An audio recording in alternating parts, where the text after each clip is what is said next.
Bueno, buenos días. Hoy vamos a continuar con las clases, continuando con el tema de termodinámica.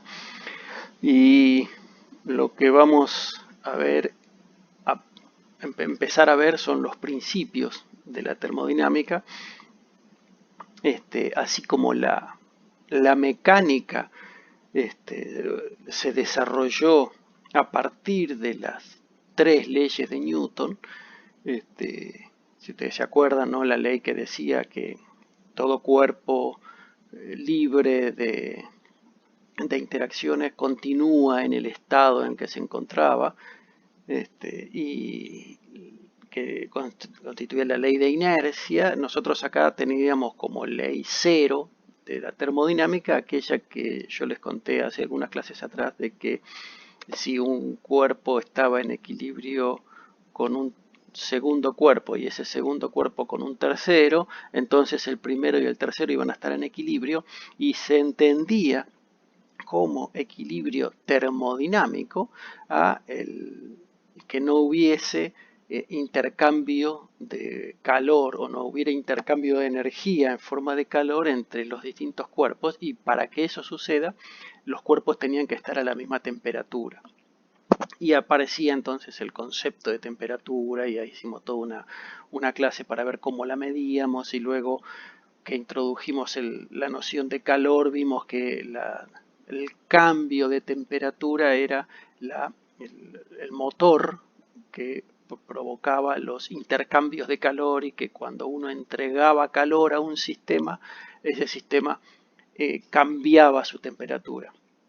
¿Sí? Y entonces, así como la ley cero de la termodinámica dice que dos cuerpos están en equilibrio cuando tienen la misma temperatura, entonces lo que aparece acá es el primer principio de la termodinámica, o primera ley de la termodinámica, y que no es otra cosa que lo que comúnmente conocemos como conservación de la energía, dado que nosotros dijimos que el calor es una forma de energía. ¿Sí? El trabajo ya sabíamos que era una manera de transferir energía. Entonces lo que estamos diciendo acá es que el cambio de una energía, vamos a llamarla interna ahora, no es otra cosa que el cambio del calor. Bueno, acá hay una cuestión de signos que lo vamos a ver un cachito más adelante, pero digamos, la idea es el cambio en el calor más el cambio en el trabajo. O bien, si yo lo reacomodo esto, lo que puedo decir, en este caso ya me comprometí con el signo menos acá, es decir que el calor entregado a un sistema se va a repartir entre la energía interna y el trabajo realizado. ¿Y por qué aparece acá la palabra interna respecto a la energía? Nosotros conocíamos como energía la energía cinética, la energía potencial, la energía elástica, pero en estos casos, cuando estamos tratando con un objeto arriba de la mesada al cual le estamos entregando calor, le estamos sacando calor, estamos viendo si se expande o se contrae con el tema de la dilatación y el calor, etcétera. Estamos pensando que el centro de masa de mi sistema, respecto de un sistema de referencia, está en reposo. Entonces, no podría hablar de una energía cinética porque el centro de masa de mi sistema está en reposo, y no podría hablar de una energía potencial porque en principio va a estar siempre en la misma posición respecto del piso. Entonces, los cambios de energía que voy a estar considerando los voy a llamar de energía interna de mi sistema, porque siempre estoy considerando que el centro de masa del sistema en total permanece fijo en alguna posición de mi laboratorio donde estoy haciendo mis experimentos. Lo que entendemos entonces como energía interna será la energía cinética de las partículas, pero no como energía cinética de mi sistema. ¿Sí? Será la energía cinética de cada una de las partículas que componen mi sistema la que va a estar jugando el rol de energía interna. Y ya dijimos que el calor está vinculado con el intercambio de esa energía cinética entre dos sistemas, y el trabajo en principio puede estar vinculado con alguna fuerza debida a la presión por algún desplazamiento, que lo vamos a ver un cachito más adelante. Pero quiero ser claro que si bien se trata de la conservación de la energía, lo que estamos pensando es que el sistema como un todo, su centro de masa permanece fijo y en reposo en el laboratorio donde estamos haciendo nuestros experimentos. Entonces, por eso es que hablamos de energía interna. Entonces, lo que me dice el primer principio de la termodinámica es básicamente esto. La energía interna de mi sistema va a estar repartida en dos términos. Una que corresponde al calor y otro que corresponde al trabajo. Lo que sucede con esta energía interna es que es una función de estado. Y esto es algo que se mide. Si hablamos de energía interna, de energía de un sistema, y estamos pensando en un gas, entonces es evidente que en ese caso esta energía interna no puede ser otra cosa que la energía cinética de cada una de las partículas que componen mi sistema. Y como es un gas ideal, o cualquier gas a una densidad bajita se comporta como un gas ideal, lo que estamos despreciando es la posible existencia de alguna energía potencial entre las partículas. O sea, las partículas ni se atraen ni se repelen, simplemente son como esferas que chocan entre sí con choques elásticos y pueden intercambiar energía cinética y cantidad de movimiento entre ellas, y eventualmente si hay alguna pared que puede moverse en mi sistema pueden realizar trabajo, pero no están interactuando entre sí. Y entonces, en esas condiciones, la energía interna resulta una función de estado. Eso significa que casi siempre cuando tenemos una función que es una función de estado, el cambio entre dos estados resulta independiente del camino. ¿Sí? Y como les decía, en un gas ideal solo puede ser la energía cinética del gas, porque acabamos de decir que no hay interacción, energía interna, no hay contribuciones de una posible energía potencial. Nosotros ya habíamos visto que la energía cinética media, ¿sí?, para un gas monoatómico o un gas ideal, ¿sí?, lo podemos escribir como 3 medios de nkt, o reemplazando, utilizando el número de Avogadro acá y reemplazando el número de moles, ¿sí?, lo podríamos escribir como 3 medios de nRT. Entonces, acá vemos que si aceptamos que esta energía interna no es otra cosa que la energía cinética del gas, y esa energía cinética nosotros ya vimos en la clase pasada que depende solo de la temperatura, entonces podemos decir que en un gas ideal o en un gas real pero a densidades relativamente pequeñas, ¿sí?, la energía interna solo depende de la temperatura. ¿Sí? Hay un experimento que hizo Joule que confirma la independencia de la energía interna con el volumen y con la presión, que serían las otras variables de estado que participan en la ecuación de estado de gas ideal, que era, recuerden, P por B igual a nRT. La experiencia es la siguiente. Hay un sistema con dos volúmenes, donde acá hay un gas que cumple con la condición de que está a una densidad relativamente baja, a una presión relativamente baja, conectado por una válvula, y de este lado hay vacío. ¿Sí? Y entonces la idea es que esto está en un baño térmico, completamente aislado del resto, y lo que hizo Joule fue abrir esta válvula y permitir que este gas se desplace hacia un lugar donde no hay nada, porque alguien previamente hizo vacío. Y esto de lo que se llama es la expansión libre. O sea, el gas se expande sin que nadie le oponga ninguna resistencia, porque acá hay vacío.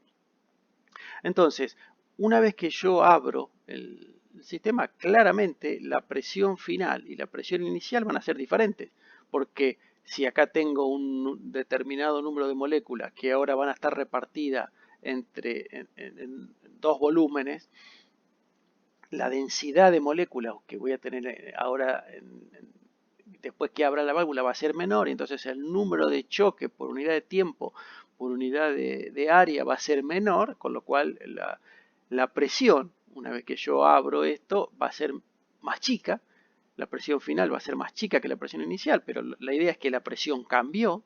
Lo mismo el volumen, si estos dos volúmenes eran iguales, y yo los abro, entonces el volumen final va a ser 2 veces el volumen inicial.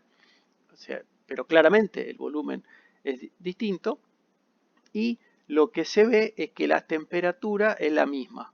O sea, se mide esto, que la temperatura es la misma. Por otro lado, si se mide que no hay cambios de temperatura entre mi sistema y el exterior, entonces el intercambio de calor es cero.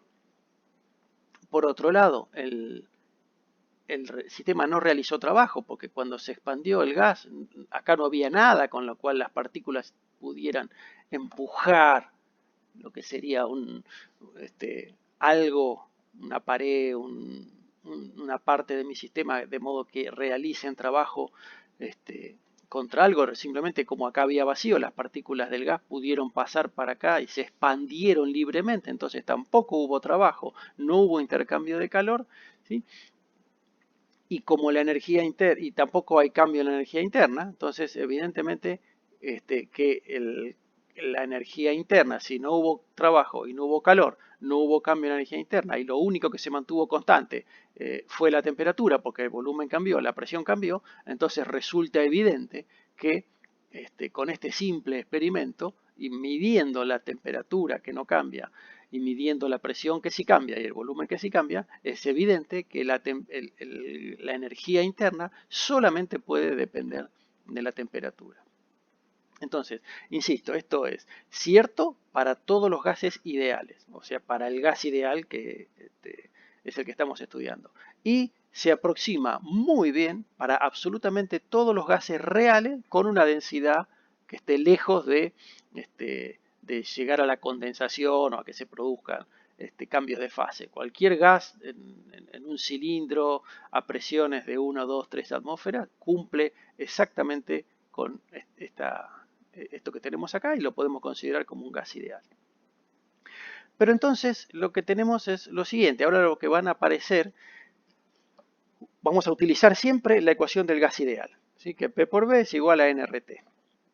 Y tenemos que la energía interna solo depende de la temperatura, y entonces para poder estudiar procesos que ocurren en los gases, vamos a introducir los diagramas, el famoso, no sé si famoso, pero los diagramas presión, volumen, ¿sí? Y de estos, a partir de ahora, estos diagramas nos van a acompañar hasta el final de la parte de termodinámica. La idea es que yo puedo ir de un estado 1 a un estado 2, ¿sí? Y el estado 1, tengo el gas o mi sistema en un estado 1 que está caracterizado por un valor de presión 1 y un volumen 1, y a partir de la ecuación de estado, si yo tengo un determinado número de moles, ¿sí? El sistema a presión 1 y volumen 1 efectivamente está a una temperatura 1, y entonces en el punto 1 tendrá una energía interna que vendrá caracterizada por 3 medios de NR por T1, ¿sí? Y esta energía interna depende de este punto a partir de su dependencia exclusiva con la temperatura, y este punto está caracterizado por las variables termodinámicas presión 1, volumen 1, temperatura 1, el número de moles es fijo, lo determina la cantidad de sustancia con la que estoy trabajando, y luego sucede lo mismo con un punto 2. ¿Sí? Entonces, en un punto 2 yo estará caracterizado por las variables termodinámicas presión 2, volumen 2, temperatura 2, y esto me dará cuenta de que en el punto 2 tendrá una energía interna 2 que la puedo calcular como 3 medios de nRT2. Bien, lo que aparecen ahora para poder trabajar van a ser los procesos cuasiestáticos. O sea, yo tengo el sistema en este punto y esto significa que eso es un valor de equilibrio. Recuerden que cuando definimos equilibrio definimos la existencia de las variables termodinámicas, ¿sí? Y que las puedo medir y que valen lo mismo en todo el sistema. O sea, yo tengo mi gas encerrado en un cilindro o en una botella o en un recipiente o donde sea, y puedo decir que está a presión 1, volumen 1 y temperatura 1 porque el volumen lo puedo calcular y no está cambiando, la presión la puedo medir y no está cambiando, y la temperatura la puedo medir y no está cambiando. Ahora, si yo quiero llevar mi sistema desde el punto 1 hasta el punto 2, para poder graficarlo en un diagrama PV, yo lo que necesito es que en todo momento el sistema esté pasando por sucesivos estados de equilibrio. Entonces yo lo que tendría que hacer es, supongamos que tengo mi sistema en un cilindro, por ejemplo, donde una de las tapas del cilindro se puede mover. Entonces como si fuera un inflador, ¿no es cierto? El inflador de la bicicleta. Entonces lo pongo el dedo en el lugar donde sale el aire y lo que hago es muevo apenas infinitesimalmente el émbolo. Entonces, ¿qué hago? Disminuyo el volumen un poquito.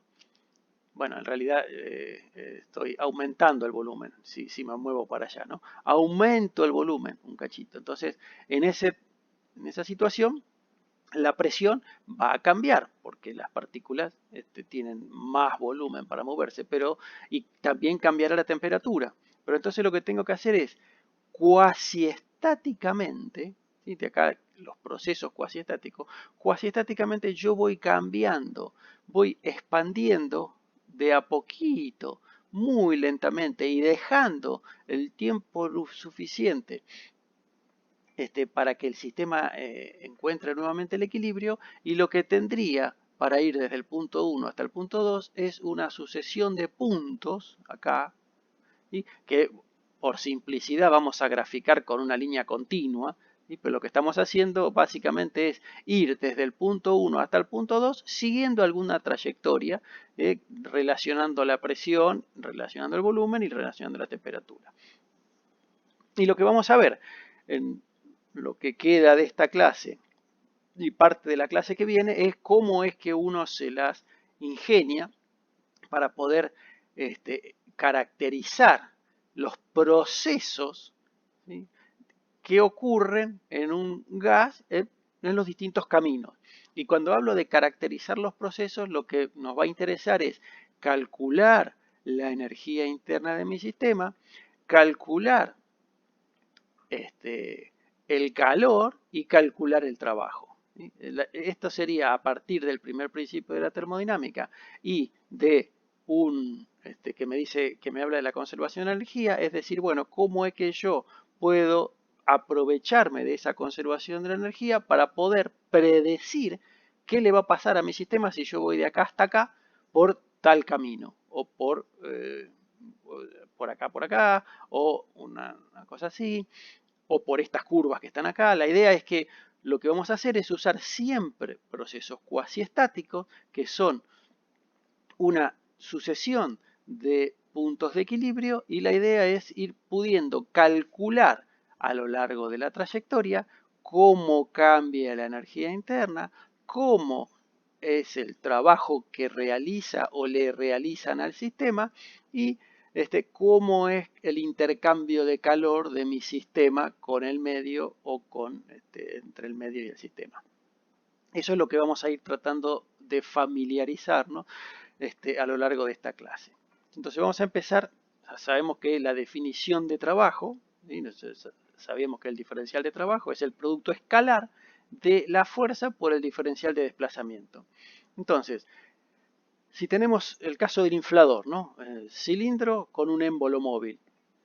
Entonces, en ese caso, adentro del cilindro yo voy a tener una presión por el área de la parte móvil, supongamos el área de la sopapa del inflador, ¿sí? Y el diferencial de X. Y fíjense que ya acá ya no serían productos escalares, sino que son productos comunes, porque lo que dije fue, esta fuerza, que es presión por área, tiene la misma dirección que el desplazamiento, porque el émbolo del cilindro se mueve en esta dirección y la fuerza va a ser perpendicular al área del cilindro, de modo que este producto escalar ya lo transformé acá en un producto común, donde me queda la presión por el área por el diferencial de desplazamiento. Y el área por el diferencial de desplazamiento lo puedo reemplazar por un diferencial de volumen.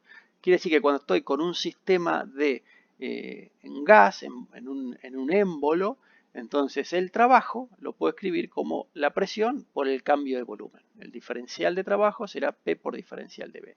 Y acá tengo que elegir una convención de signos, ¿sí? La idea es que si el gas se expande, entonces uno podría decir que gasta su energía interna. Entonces, cuando cuando este cambio de volumen es positivo, entonces yo lo que tendría que tener es que este trabajo es negativo, entonces aparece este signo menos en la definición de trabajo. Entonces voy a definir, ¿sí?, dentro de la termodinámica el trabajo como menos la integral entre el punto inicial y el final de P por diferencial de B. Habrá que ver de qué manera nos arreglamos para resolver esta integral para poder calcular el trabajo en cada uno de los procesos. Lo que podemos ver, en un ejemplo muy sencillo, parecido al que teníamos arriba, ¿no? Tenemos de vuelta el diagrama PV, tenemos el punto inicial, tenemos el punto final, y vamos, o sea, podemos ir desde el punto inicial hasta el punto final utilizando dos trayectorias. Voy primero en un proceso a presión constante desde B1 hasta B2 y luego en un proceso a volumen constante desde P1 hasta P2. ¿Sí? Fíjense que por la propia definición de trabajo, si es a volumen constante, esto no existe porque esto es cero, quiere decir que a volumen constante no hay trabajo. ¿Sí? Y en la otra, cuando es a presión constante, esto es una constante, puede salir de la integral y entonces me queda simplemente la integral entre I del diferencial de B, que es delta B. Entonces el trabajo lo puedo poner como P por delta B y no es otra cosa que el área de este rectángulo que tengo acá. Y voy desde el punto 1 hasta el punto 2 siguiendo esta trayectoria. Podría haber elegido una trayectoria diferente.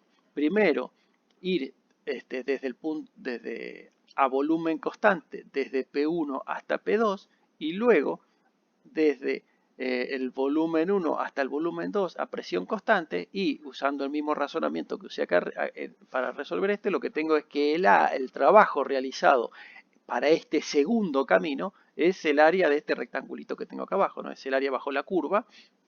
Acá no se hace trabajo y el trabajo acá viene determinado por este área. Y entonces se ve claramente que dependiendo del camino que yo elija para ir desde el punto inicial hasta el punto final, el trabajo cambia. Y si recordamos la ecuación de estado, que el primer principio de la termodinámica, que me dice que el cambio en la energía interna lo puedo pensar como el cambio de calor más el cambio en el trabajo, y yo sé que esto depende del camino y esto no depende del camino porque es una función de estado, entonces quiere decir que esto también deberá depender del camino para compensar el cambio de W y que esto sea independiente del camino. O sea, esto tendrá que depender del camino de una manera inversa a la que depende el trabajo para que cuando yo lo sume me dé siempre lo mismo.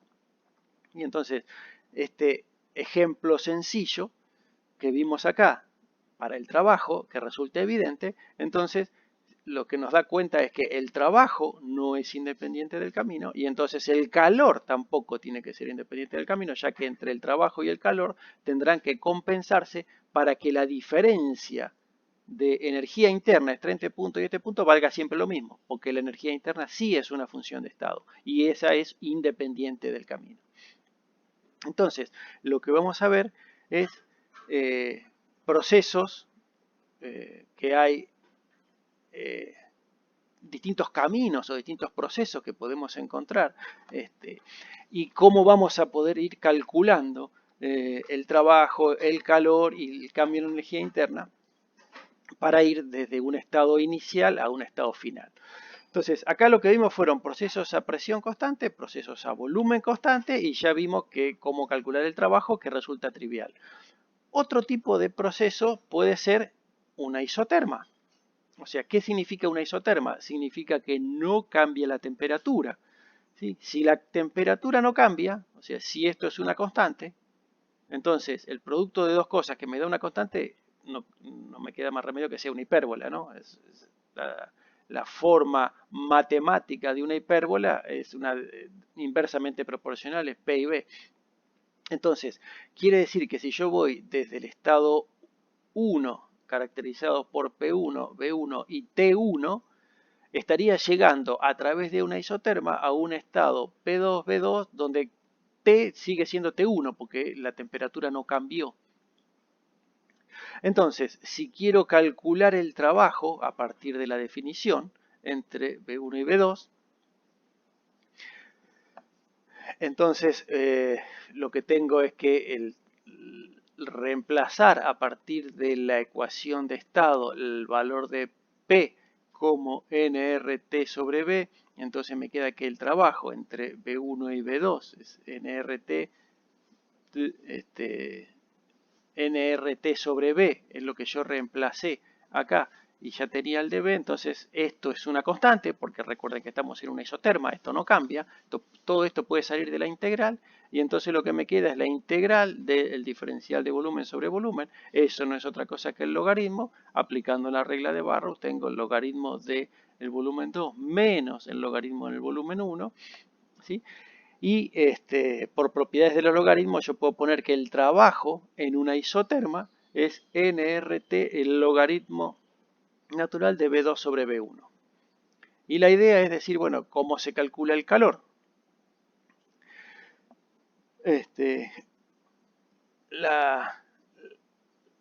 ¿Cómo es? La isoterma es un tipo de transformación en el cual para mantener la temperatura constante habrá que añadir o extraer calor del sistema porque hay un cambio de volumen, pero hay un trabajo realizado, hay un cambio de volumen, hay un cambio en la presión, hay un trabajo realizado, pero si la temperatura no cambia, entonces la energía interna tampoco cambia. De modo que el calor en una isoterma tiene que necesariamente ser igual y de signo contrario a el trabajo para que la suma del calor más el trabajo me dé cero, porque estamos en una isoterma y la energía interna acá es igual a la energía interna acá. El cambio de energía interna entre 1 y 2 me da cero. Quiere decir que si yo sé calcular el trabajo, automáticamente puedo calcular o puedo saber cuánto vale el calor, porque como el calor tiene que ser igual a menos el trabajo, o el trabajo igual a menos el calor, si yo sé calcular el trabajo, puedo automáticamente saber cuánto vale el calor. Pero ¿cómo hacemos con el tema del calor en otros procesos, que no sea una isoterma, que resulta muy sencillo? Y lo que tenemos que introducir es que procesos a volumen constante y a presión constante, como los que vimos acá, a presión constante y volumen constante, el trabajo es muy simple de ser calculado, ¿sí? Pero cuando queremos calcular el calor tenemos que ser cuidadosos si el proceso es a volumen constante o es a presión constante. Comencemos pensando el proceso a volumen constante. Entonces, si el proceso es a volumen constante, tenemos que el trabajo es cero. Entonces, el calor tiene que ser igual al cambio de energía interna, porque en el cambio de energía interna es igual al cambio en el calor más el trabajo, pero el trabajo es cero, entonces lo que me sobrevive es que el cambio en el calor no es otra cosa que el cambio de energía interna porque no hay trabajo. Ahora bien, el cambio en el calor, recuerden que lo podíamos poner como el número de moles por el calor específico ahora tiene un subíndice B, ¿sí? Calor específico a volumen constante, por el cambio en la temperatura. Esto es lo mismo que habíamos visto en el caso de los sólidos, donde esto era el calor específico y no distinguíamos entre volumen constante y presión constante porque los sólidos se dilatan muy poquito con el calor y entonces el trabajo que realizan es prácticamente nulo y entonces es como que todos los sólidos no tienen la diferencia en el calor específico entre volumen y presión constante, es algo que aparece en los gases y entonces por eso es que estamos haciendo esta aclaración. Pero en definitiva esta es la misma expresión que teníamos para la cantidad de calor, ¿sí? Relacionada con un cambio en la temperatura. Pero si decimos que el calor en un proceso a volumen constante es igual al cambio en energía interna y sabemos que la energía interna solo depende de la temperatura, entonces el cambio en energía interna lo podemos escribir como 3 medios de N por R por delta T y mirando fuerte, esto que está acá, lo que vemos es que el calor específico a volumen constante para un gas ideal es 3 medios de R, ¿sí? Porque 3 medios de R es igual a CB para que esta igualdad tenga sentido. Por otro lado, si vamos a pensar en presión constante, entonces lo que tenemos es que el cambio de calor o el calor, el intercambio de calor a presión constante lo puedo escribir como NCP delta T. Fíjense que ahora yo puse al calor específico a presión constante un subíndice P. Y esto lo puedo pensar como el cambio en la energía interna más el cambio en el trabajo o el trabajo realizado. Ahora bien, este cambio en la energía interna solo depende de la temperatura y entonces lo puedo poner siempre como 3 medios de nRT y esto lo puedo poner como NCB delta T. El cambio en la energía interna solo depende de la temperatura y lo escribo convenientemente a partir de lo que encontramos en la ecuación anterior, sabiendo que CB es 3 medios de R, entonces este 3 medios de R del 3 medios de R del cambio en energía interna lo pongo como CB. Y el trabajo dijimos que era P por delta B. ¿Y por qué puse esto? Porque como esa presión constante, la presión puede salir de la integral y entonces me queda la integral del diferencial de volumen. Entonces me queda esto que está acá. Y si uso la ecuación de estado, recuerden que era P por B igual a nRT. Entonces, si P es constante, entonces cuando hay un cambio delta B tendrá que haber un cambio de delta T a partir de la ecuación de estado, y entonces P por delta B los puedo escribir como NR por delta T. Y a ver si está por acá la ecuación de estado. Acá, P por B igual a NRT. Si esto es constante y acá hay un cambio, esto es constante, el cambio tendrá que darse acá porque esta igualdad tiene que seguir valiendo. Entonces puedo poner P por delta B como NR por delta T. Entonces, recuperando esto, si yo ahora escribo lo que tenía para el cambio de calor a presión constante, tengo acá el cambio en la energía interna y acá el trabajo, fíjense que me resulta independiente, acá puedo sacar factor común delta T, resulta independiente de N, lo que puedo verificar es que ahora CP es igual a CB más R.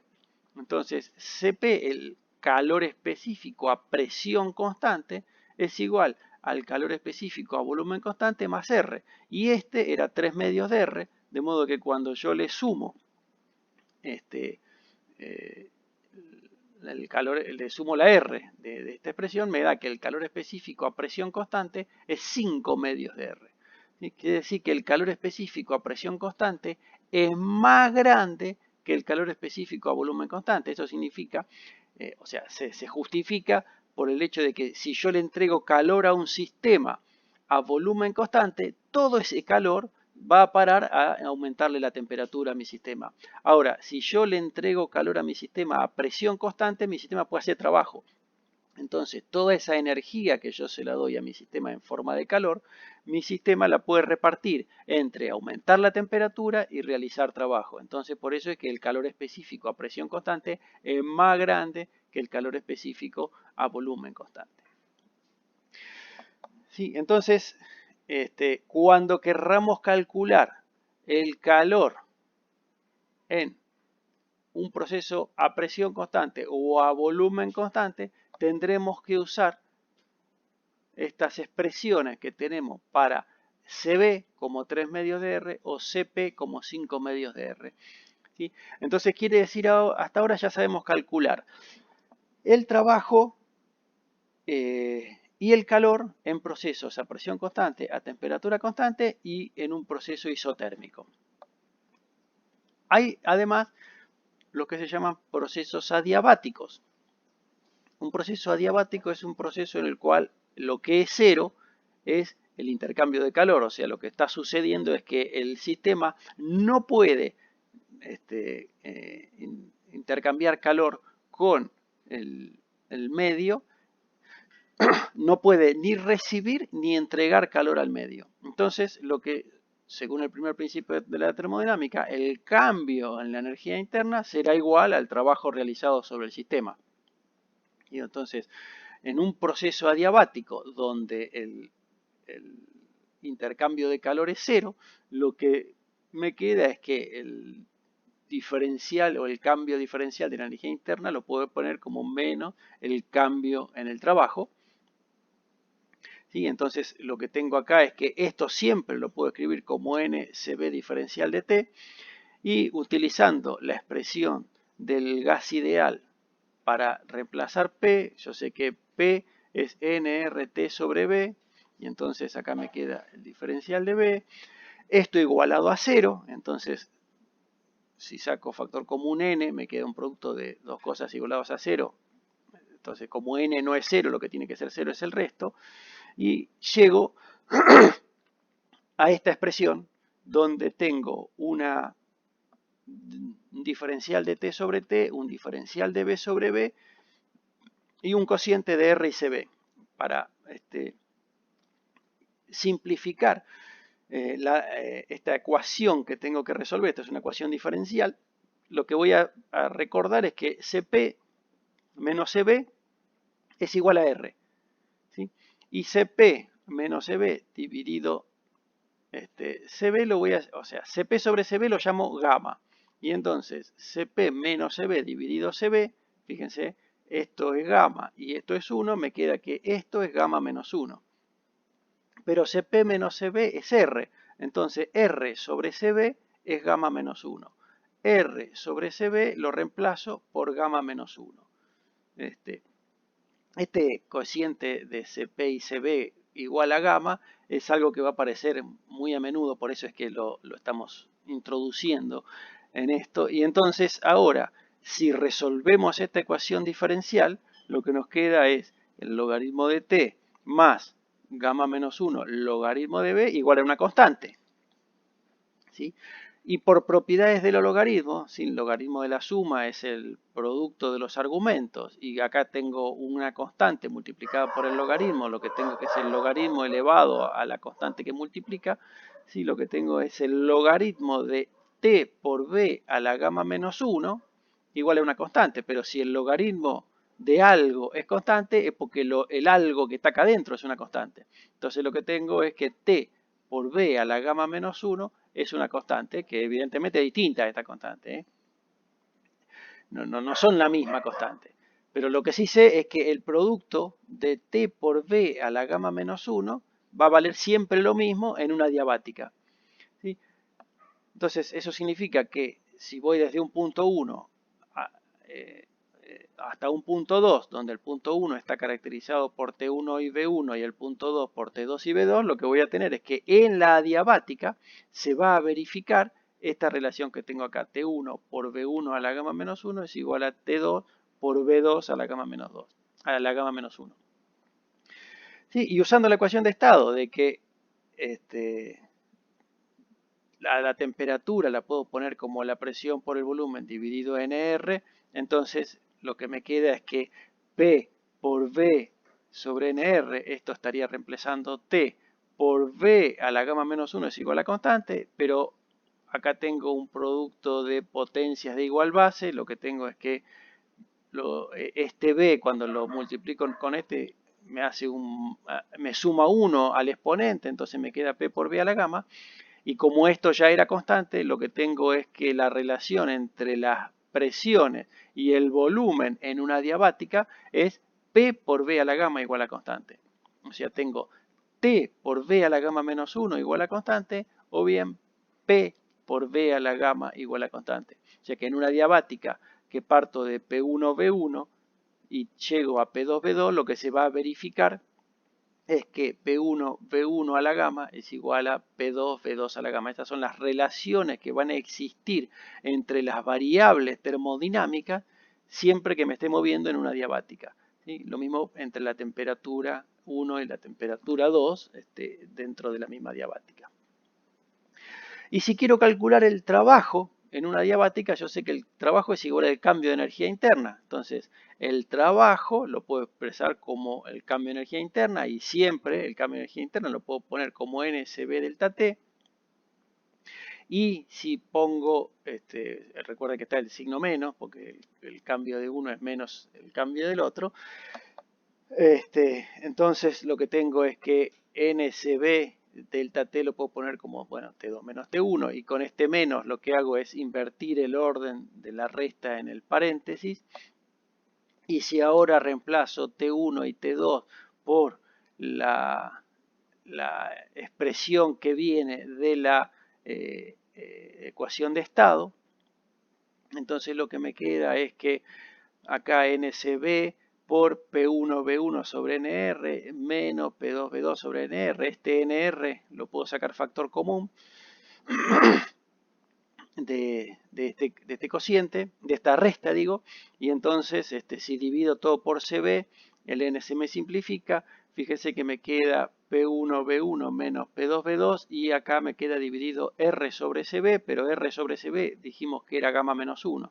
Entonces el trabajo en una adiabática que va desde el punto 1 hasta el punto 2 caracterizado por P1B1 y P2B2 lo puedo calcular, ¿sí?, a partir de esta expresión que es P1B1 menos P2B2 sobre gamma menos 1.